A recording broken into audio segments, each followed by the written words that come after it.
2025 সালের নভেম্বর নাগাদ যখন বিয়ের সিজনটা শুরু হলো, তখন ভাবছিলাম এবার কপালটাই খারাপ। সব ভাই বিয়ের নেমন্তন্ন পাচ্ছে, আমরা একটাও পাই না কেন রে বাবা।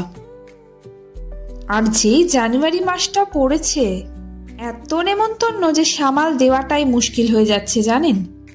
প্রতি শনি রবিবারই কোথাও না কোথাও একটা ছুটছি খেতে। তবে বড় একটা সমস্যায় পড়া গেছে বুঝলেন। এই এত নেমন্তন্ন খেয়ে পেট আর মনটা যতটা ভরছে, পকেটটাও তো সেই অনুপাতেই খালি হচ্ছে না। তবে যাই হয়ে যাক না কেন, নেমন্তন্ন কিছুতেই মিস করা চলবে না।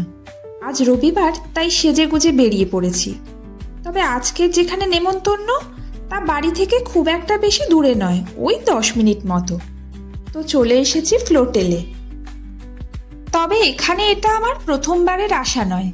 প্রায় 15 বছর আগে স্কুলে পড়াকালীন এখানে এসেছিলাম বাবার একজন কলিগের মেয়ের বিয়েতে। যদিও দেবাশিসের প্রথমবার আসা এই জায়গাটিতে। তবে আগের বার যখন এসেছিলাম, গঙ্গার উপরে ওদের যে এই হোটেলটা, সেইটাতে আসিনি। সেদিন খুব ইচ্ছে করছিল জানেন, ইস যদি এই হোটেলটাতে পার্টি হতো, কি মজা হতো। তো দীর্ঘ 15 বছর পর সেই অভিজ্ঞতা করার সুযোগটা পেয়েই গেলাম। ওই দেখুন, বলতে বলতে ভুলেই গেছি যে কিসের নেমন্তন্ন। ভিতরটা কি সুন্দর করে সাজানো দেখেছেন।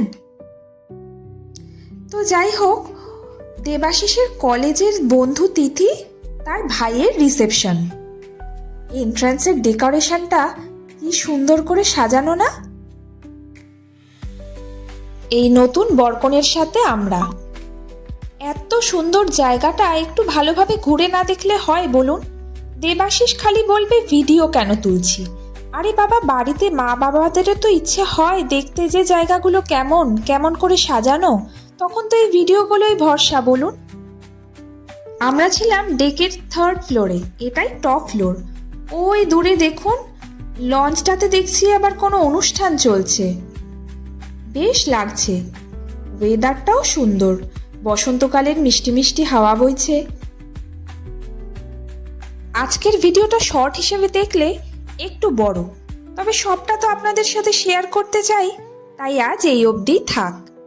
নেক্সট পার্টটা পরের শটে দিচ্ছি খুব শিগগিরই।